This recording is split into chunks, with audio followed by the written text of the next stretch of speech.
Hi there, I'm James Osborne, the co-founder of the Recruitment Network, and this is the TRN podcast.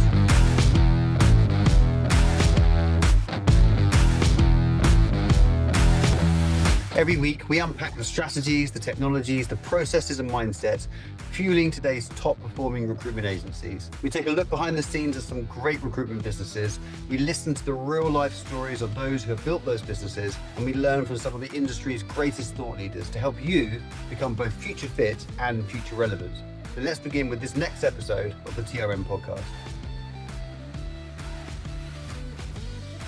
Well, James, good to have you at the REC this morning. Lovely to be here, thank you. We're just going to chat a bit about what we think's happening in the industry going into 2026, what we're hearing from the REC and the TRN networks, and a little bit about what we're doing together. I mean, certainly from my perspective, and I was speaking at an event with some REC partners last night in Manchester, this sense of we've got to stop focusing on the market's a bit tough and start focusing on, well, where is the market? Because people still matter, talent still matters to clients, finding the opportunities matters, but I think it feels like you win differently as a recruiter in the next few years to maybe how it's been in the past. You know, we'll see a recovery, but we won't revert to the norm.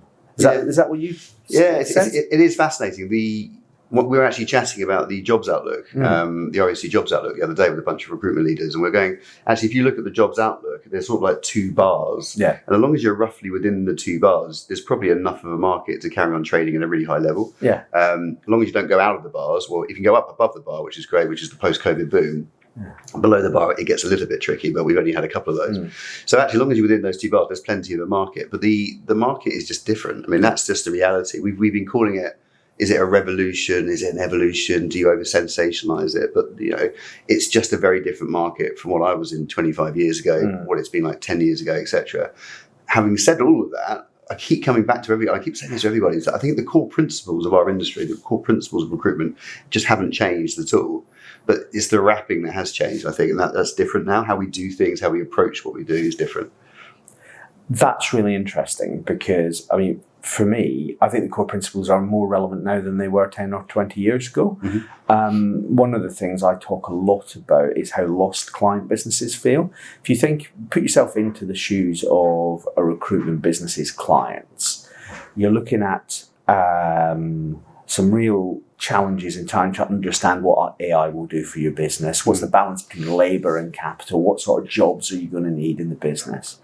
You're also under pressure trading. Cash has been under pressure the last 2 years. So there's a real sense, I think, amongst a lot of client businesses that they spent maybe the last year, 18 months thinking AI will do things to my labour supply and I don't know what it is yet, so I'm going to hold off a bit on my hiring. And simultaneously thinking I'm under pressure, I'm taking short-term sensible decisions. There might actually be long-term costs for me. The most obvious example of that is you look at the shrinking domestic labour force, and in that labour force, you've got a real challenge where client businesses are thinking, when I need to hire, I can just go back and do what I've always done. And I think the message increasingly is you can't. You know, workers want something else. You know, it's a big line of argument with our arguments with the government at the moment are about flexibility, agency work, temporary work is actually what workers want. And that's why you need to change your bill to, as they did recently, to protect agency work. But it's also a really clear option for firms when they just don't know what the risk profile is. So you look across all of that and you say, well, if you start to think long term, cutting back on, say, your graduate, your entry level hiring is just going to make your skill shortage worse in 3, 4, 5 years' time. So encouraging, as a recruitment business, having the capacity to encourage clients to think long term, having the capacity to explain the options clients have and actually walk candidates towards the options they have. That feels to me like classic skill set that hasn't gone away, and that maybe we as an industry have operated in a high labour supply world for 20 or 30 years where price has been the driving factor for clients because they know they can go and get it elsewhere. I'm not sure that's true anymore. At which point the differentiator for a recruitment business is how are you dealing with the people, BD, how are you dealing with the people-client journey, and how are you buying the ticket with technology to the things tech will do. But a lot of the feedback from me on what tech does, what AI does, is that it's in the back office, not in the front office for recruitment businesses. Yeah, so I think this is one of the really exciting opportunities for the industry, and I think I'm not sure everyone's getting it yet and really understanding it. I know I'm a bit of a happy-clappy guy, so I get excited about just about one of the reasons we like working together is we're both glass half full kind of guys. Completely, yeah. Even though I have the dourish Scottish face. but the reality is, if you just look at this change we're going through, you've got a whole world out there of people trying to work out what talent means tomorrow. How do I attract talent? How do I engage talent? What does talent look like? Is talent part of the AI strategy? Is AI part of the talent strategy? Am I replacing talent with tech and AI? Am I supercharging and superpowering people with AI? We were having a conversation with someone the other day about what it does for places like, Africa, for example, the African continent, and how suddenly the African continent, you can create some amazing skilled workers out of nowhere because the use of AI will give them those skills to be able to do so. So that opens up so many possibilities, movement of talents, attracting talent from other parts of the world. And I think that creates the ultimate opportunity for a recruitment business or a recruiter with the right skill set, and that's a big caveat, to be able to go into an organization and go, let's sit down together, let's build a plan together to solve this problem together. And I love that because, when I started out in recruitment, we were always called recruitment consultants. We were taught how to do consultative selling and consultancy and etc. We were taught not to go into people's meeting rooms, but get into their boardrooms. Never ask for a job, ask for why, what's the plan, why do you need that job, and what does the next 12, 18 months look like? And I think a lot of those skills have been lost because I think recruitment's become quite transactional over the years. So it's very much pick up a job, fill it, pick up a job and fill it. And I'm not patronising the industry because there's some great people out there who do a lot more than that. But the reality is if we carry on being transactional like that, I think we're going to miss the boat here. And I think the boat is really exciting because I think there's a huge opportunity ahead for savvy recruitment businesses and savvy recruiters who go, this is a time for me to partner with my marketplace as opposed to supply to my marketplace. And I think those who get that right, I think will do really, really well. We're already seeing it today. And you see it from organizations who naturally do that anyway. That's their sort of, we just do statement of work or we just do capability projects. They're really getting this right at the moment. Yeah. I think for me, that is right on the button of what we should be looking at. One of the things I often say to audiences of recruiters is look to your clients, so just talent. They don't really care whether it's statement of work, it's an agency, it's freelance, it's contractor, whatever, RPO, MSP, whatever the structure is. We can be quite self-limiting as an industry to thinking about we do certain things. There are opportunities you can vault into, but to your point, once you vault into them, the aim is to be specialist. The aim is to be deep enough and to navigate that with, commercial sense, with professionalism, with real skill, and get to the point where you have that discussion where the phone call the client responds to is the phone call which says, I think you've got a bit of you might have a bit of a problem. And we've been doing a bit of thinking about this problem, and here's what we're thinking. And that might be a solution that looks completely different to, can I find you someone that does that? But it's going to be higher margin, it's going to be longer term, it's going to be more strategic, it's going to be in the boardroom, as you said. I'm convinced the right solution for tomorrow's customer hasn't been created yet. Because we talk a lot about RPO, statement of work, capability projects, whatever it is. There's RAS, TAS, and supplier solution. There's so many different options out there. They're all a sort of a bastardized version of themselves, ultimately, which is, I don't want to pay for a load of CVs, I want to pay for an output or an outcome and the results. I think the right solution for tomorrow hasn't really been created yet. I think it's being created. And I think in those recruitment businesses who are having those conversations with their customers today going, let's just talk about the next 3 years and how we can navigate this together, are starting to actually unnaturally develop these solutions that don't necessarily exist. Someone will come up with a name for it, give it an acronym, put a little trademark symbol. There will be a TLA, a 3-letter acronym. Absolutely. Undoubtedly, there always is in this industry. Look, I think that leads us in quite nicely, actually, to kind of what the opportunity is. So I tend to agree with you. And I think the biggest risk, actually, is us not being the industry that provides that solution. Completely. That someone else sails in and steals our lunch and, frankly, does it less well than we as specialists are able to do. And that kind of sense of direction, that there is an upland here, it does feel very different. It's quite difficult to get to, but with the right skills, with the right approaches in the business, in terms of how you're looking after your commercials, what you're doing with your technology, how you are protecting your business and competing on value, I think there's real opportunities there. Which brings me to the question of kind of why you and I recently announced that TRN and REC will be working together more deeply. And for me, that's about giving this emergent sector that we think has real potential to really drive the economy. I mean, that at the REC we can see primary and secondary effects of the industry that are bigger than the legal sector, bigger than the accounting sector. It's big enough to be in the government's industrial strategy. That's big and important. So there's obviously an opportunity here if we get things right.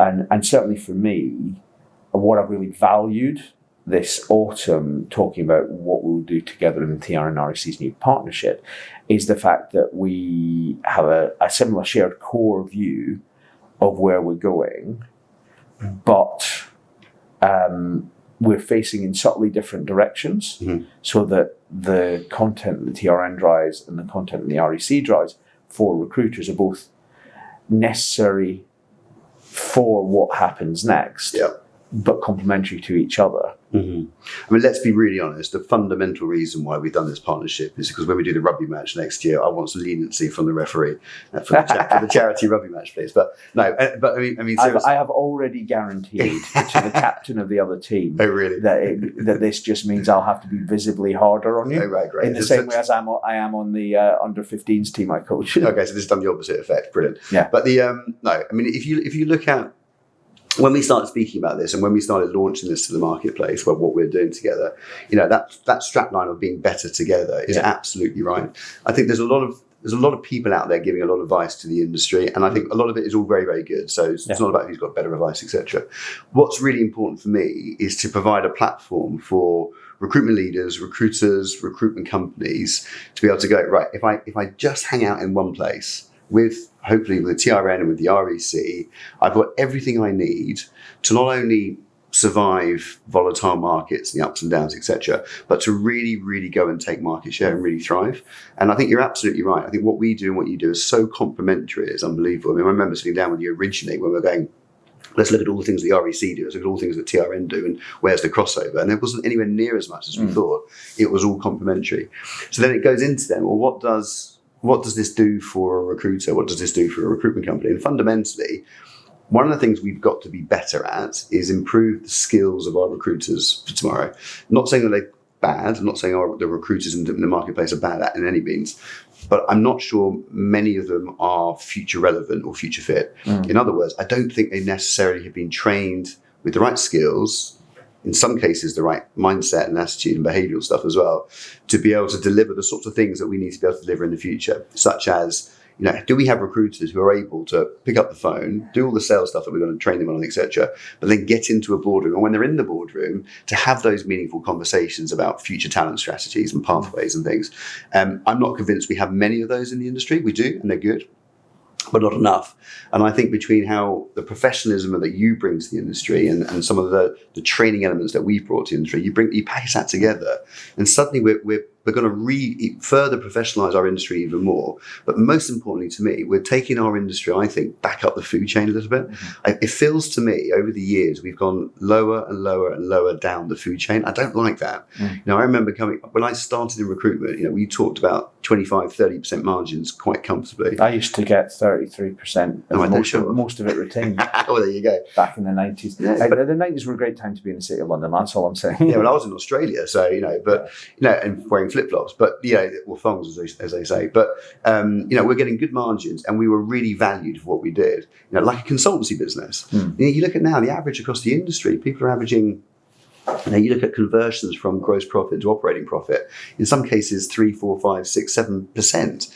It's like there's not much maneuverability on that. It's almost like we're fighting every day for margin, and that's not the industry that I signed up for. There are platforms now that are doing that at that level. They will probably take that part of the market. Yeah. But what we can do together is enable our members, your members, to move up that food chain and start acting and behaving again, or more so than we are today, like proper recruitment consultants, proper consultancies. Go and win proper embedded partnership business at 30% margin plus.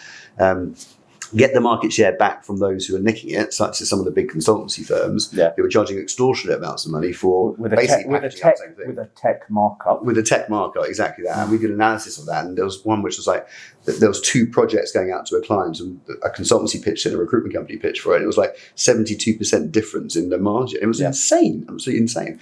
It was exactly the same people they were placing in the project. And this is just the box the client places you in. Exactly. And that's why you have to be in the boardroom. Yeah. And you have to, look, from our perspective, we see ourselves as the business body for businesses that care about talent. And part of our goal is to win a war with the client side. A lot of the REC's media work, the REC is the kind of second most visible trade association in the whole UK economy and media. It's actually about talking to clients, about starting to open the door to the right consultants who walk through it. And then the professional bit for the REC is about the qualification, that pathway that we want people to walk on. But for us, our chair, Michelle Mellor, has a really nice line. She says the REC is about keeping recruitment businesses protected and connected. Yeah. Next year is a huge year in 2 ways. One, the market itself is going to continue to change fast. The REC has unique data. And 2, the regulatory agenda is bigger than anything I have seen in 35 years of watching and working with the British government. And the REC is uniquely positioned to make sure that the government doesn't accidentally kill the temp market with what it's doing. You've seen in the last little while the fact that the REC was the lead body in negotiating the change to unfair dismissal rights, day one unfair dismissal rights, which takes most temp placements out of the employment rights changes to unfair dismissal, makes life simpler for agencies in terms of their HR management. So there's a whole slew of things that we can do in that world. But for us, it's also about kind of where can we help our members help make their business decisions. And there's some areas like AI where we'll both do work and work together. And there are other areas where, frankly, what TRN do in the community membership, which we're bringing to the REC's membership, is a real added value offer for our members. It sits alongside the REC Academy, which is our core online training offer, very much aligned to everything you were saying. This is where we get into talking about, well, what am I doing with my business? How am I challenging my business? And the community membership's worth about £1,100 a year. We're bringing that into the REC membership as part of the REC membership. That feels really important and significant for our members. And of course, then the partnership allows us then, if people want an off-ramp to more, then they can come over to you and explore that. And then in return, we're looking at what we can do with the REC Insights Paths for TRN members, which is more about bringing the REC's understanding of the world and ability to shape the world to your community. Yeah, I've always it's interesting because I've always looked at this sort of the data and the insights that the REC get hold of is something I can never get hold of. It's all it's out there. It's the sort of stuff that you go and get from government and bring back in again, sort of thing. And I'm not allowed to do that type of thing. What we've got is this fantastic. I think the community that we've created at TRN is such a trusting community. I mean, the members are really open about what they're doing within the community, so they're really sharing with that. So that gives us this very, very unique level of access to what I call sentiment data. I think when you add sentiment data to real economic data and the data that you guys are producing, I think that's the ultimate understanding of what the hell is going on. So this is where the market is trending, has been trending, will be going, etc. This is what people are thinking, feeling, saying, and therefore doing about it. There's your solution. And I think that's why, again, Better Together is a classic example. Two sets of data together means we can actually do something about it. But what I like about this is that we're not data companies. We don't just produce data. We go, there's the data, there's the sentiment. Now here's the plan, and here's the skills, and here's the training, and here's everything else that you need. Just go and bloody well do it. And the sooner you get on with this, the sooner we can take first mover advantage, which I think is hugely important in this market, because we're going into a new market, and we have seen casualties. But we'll also see, I think, some of the most talked about recruitment companies come out of this period. I've already seen that there's a few that we're working with at the moment, and you look at them and go, they are phenomenal. I mean, just exceptional businesses, just head down doing it in their way and getting it right. And I think we're going to see a lot more of those coming out in the marketplace. So I feel working together with the REC and providing that solution to recruitment businesses, they have everything they need to move forward. And to me, that's really important, because I don't want to just be another training company or consultancy business or whatever it is who's just sort of regurgitating the same sort of stuff and trying to figure it out as we go. I want to figure out the answer well ahead of the market, so we can feed that back to our members to make sure they get this right. Not necessarily to beat up the market, but more importantly, so us as an industry are playing this next stage of the game correctly with our customers and with the market. Because if we don't, then people will naturally start looking at platforms and AI to replace it instead. Because I'm just not getting what I need from traditional recruitment companies. I'm going to go and find something else, and maybe I'll find something which is cheaper or sexier because it's tech or whatever. Just reset the reference price again lower, and then when that platform doesn't deliver for you, you're asking for an even lower price as well. And so you just continue to level down. Look, I think that's entirely kind of right from my point of view. And if you look at the decisions that recruitment business leaders have to make now, I think some of them are about that same balance that we see in clients. It's the short term versus the long term.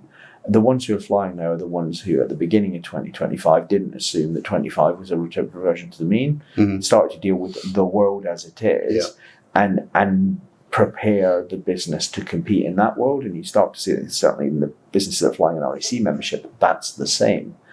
I think for some did that by accident, by the way, not by accident, but they had no choice. That's called entrepreneurialism. Well, possibly, yeah. But I think for some businesses, you're absolutely right. But some businesses had their backs so far against the wall, they had no choice but to cut, focus, and just go back to doing the basics brilliantly and consistently.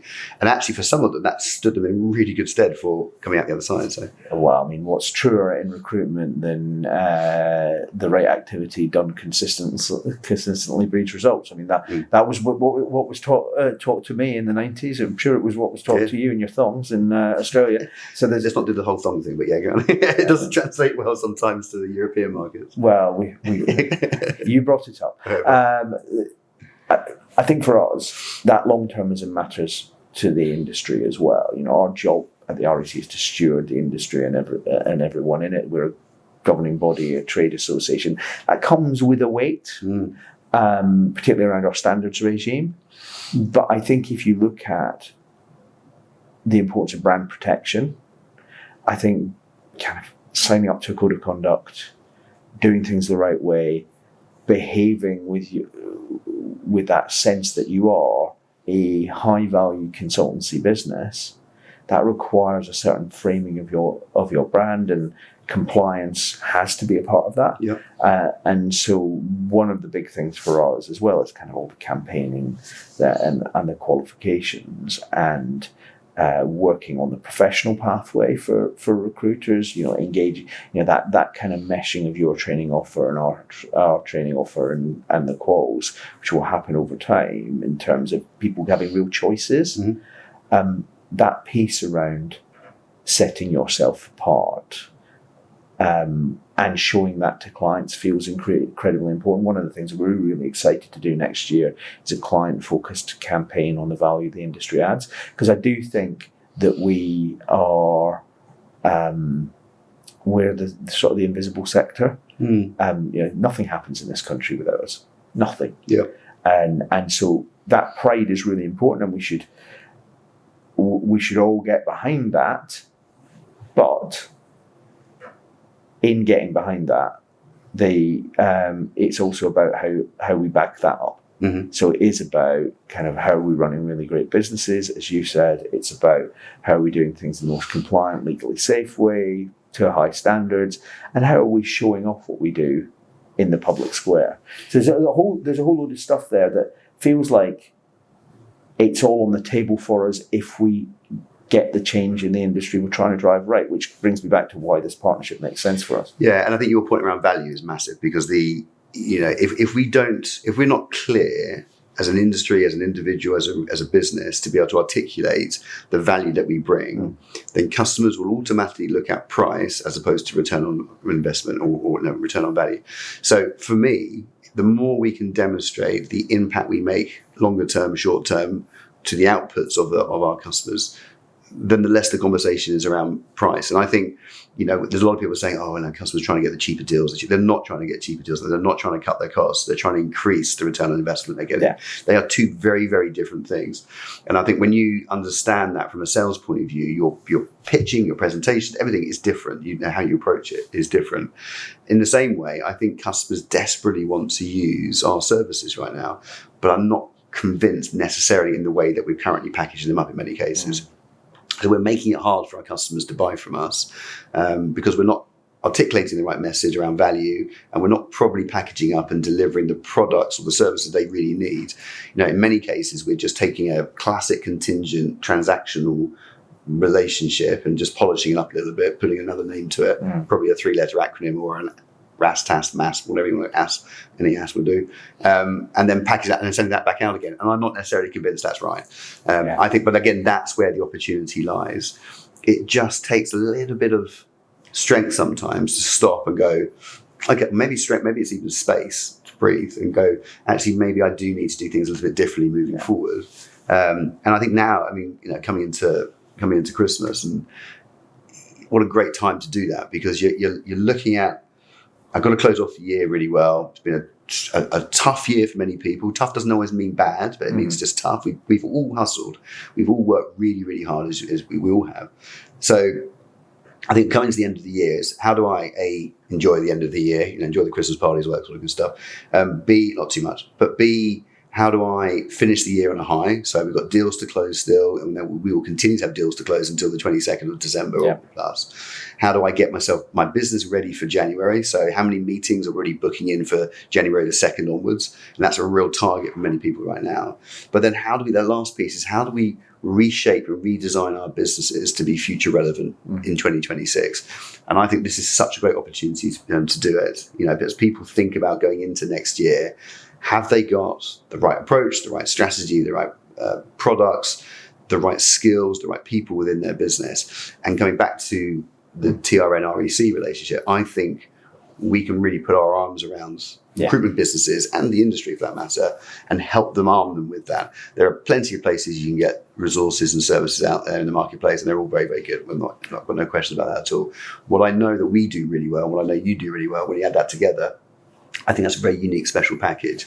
And that excites me, because I think we can then really make a dent here, really make an impact, not just talk about stuff. And I get quite overexcited, wave my hands around a little bit, but actually just really, really go and make a significant impact to how recruitment companies are treated, how the profitability margin. If we can get the average conversion from gross profit to operating profit in a recruitment company up from what it is today, maybe 8%, to maybe back up to 18% in 2026 plus, that's really exciting, exciting. And just think of what you could do with it. GPT and tech and AI, of course, will help all that if we're using it in the right way, which is why, as we've been doing all these AI roundtables all over the country. It's been fantastic, absolutely brilliant. We had one of the members, he closed a deal, £180,000 bit of business off the session that we ran, off a bit of AI that we built for them.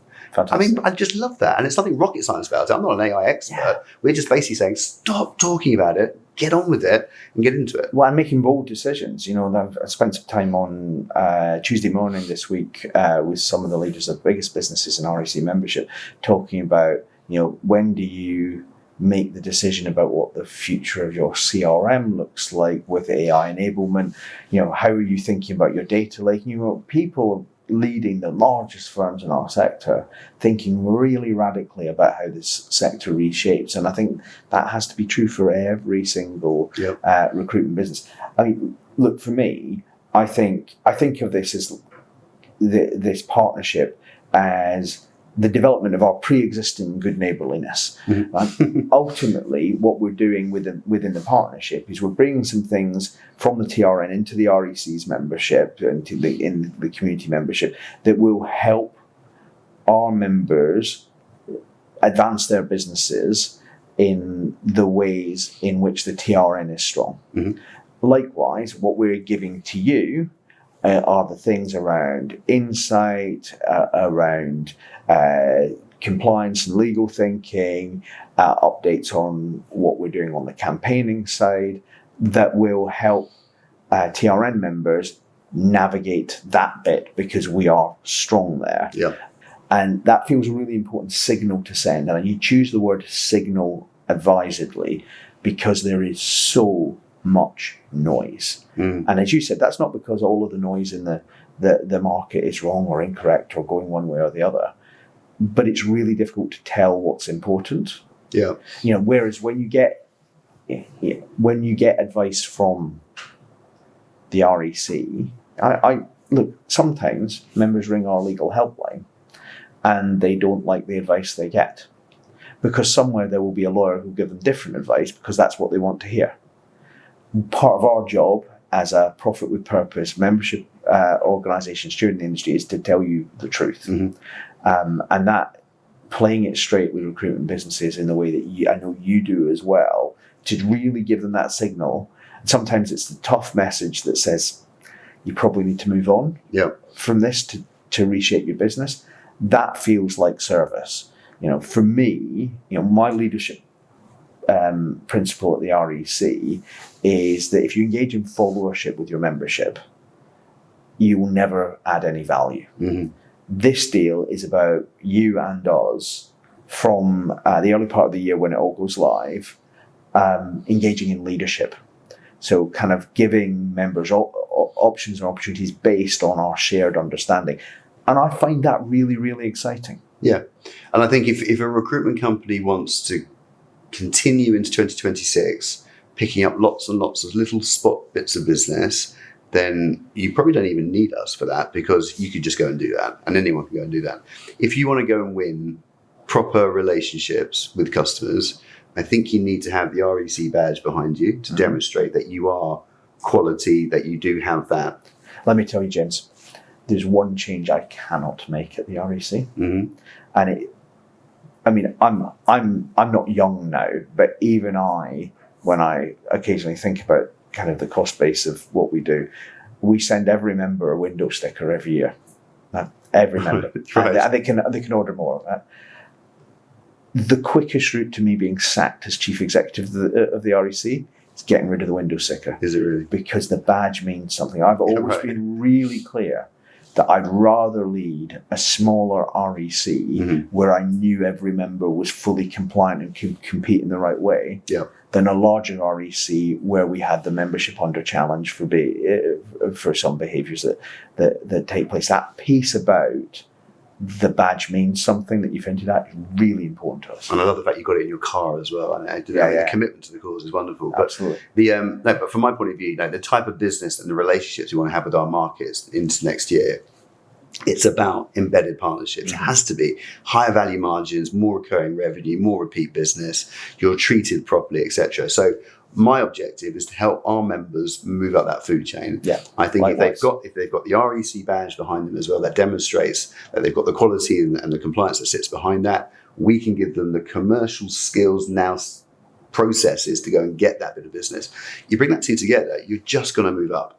And moving up in this industry, to me, is first mover advantage right now. And I think will create huge, huge opportunity and great recruitment business off the back of it. I mean, I was on a panel this week. I was sitting on the panel, the total, I was working out, the total combined revenue of the panel was 20 billion pounds. So 20 billion pounds, big recruitment businesses, and me. So I added about £11.30 to the top of that, which is great. But more rugby understanding. For more rugby understanding, no. But and it was absolutely fascinating listening to it. And there is definitely, I'm not saying a fear factor, but a realization that the SME recruitment market, of which we're a big part of the SME world, is eating the lunch of the bigger players right now, because they are being a little bit more agile. They're specializing. They're punching above their weight in some cases, but doing it well. You've got 2-person, 3-person recruitment businesses now selling RPO deals. I mean, where did that suddenly come from? How's that possible? But they're offshoring some of it to South Africa, and they're doing this and they're doing that, and whatever it is. But there's different ways of doing business now, and I think that's really, really exciting. But you've got to be able to. It's almost like you've got to puff your chest out a little bit and go, I've got the badge, I've got the window sticker, I've got the toolkit, I've got the right people in my business. I'm going to waltz into your boardroom, and we're going to sit down with a blank piece of paper, and we're going to figure out before I leave this room how we're going to be your exclusive specialist talent partner. And I don't even know what that means yet. I don't even know whether that means we're going to place candidates with you, are we going to place agentic AI with you, are we going to do redeployment and restructuring with you? I don't know what that looks like. Because it's about figure it out. Exactly. Not just that. 100%. That, which, go back to what we said earlier about skills. That has always been the basis of good consultancy selling. Agreed. We had a round table last week, our first major round table with Reform. Took 25 members in the room with Richard Tice. And it was 2-3 days after the REC Awards. And the Recruiter of the Year this year, Mani, from ISE Partners, her chairperson was in the room. And she said to me, the thing about Mani is I go in to see major clients with her, and about halfway through the meeting I can stand up and leave, because she's got it, because that's what she's doing. And clients see that, and I think telling the stories of what's really successful matters as well, because increasingly it is those businesses who are doing those things who are making progress. And I think our job, frankly, is to get as many businesses as possible into that world over the next year. After we've enjoyed the Christmas period. James, always a pleasure. I'm really excited about what we're going to do. Yeah, very much so. Thank you for popping in today for a chat. Appreciate it, and better together. Better together, that's the way. Good stuff. And just to be clear, I'm Batman. And I'm the Joker. And that's a wrap for this episode of the TRN podcast. Thank you for listening. And make sure you grab the free episode toolkit. All the links are in the description. And click follow in your podcast app so you can get notified of our next episode. If you want to get more out of your business and your people, then please unlock 30 days from our platform, TRN World, for free. And help yourself to all our training content, our guides, our templates, and peer insights. You can get started at trnworld.com/trial. And finally, if you found this episode of the TRN podcast of use, please share it with your network and tag TRN on any socials with your takeaways. Otherwise, message us directly if we can help in any way. We do reply to every question. Otherwise, we'll see you next week on the next TRN podcast.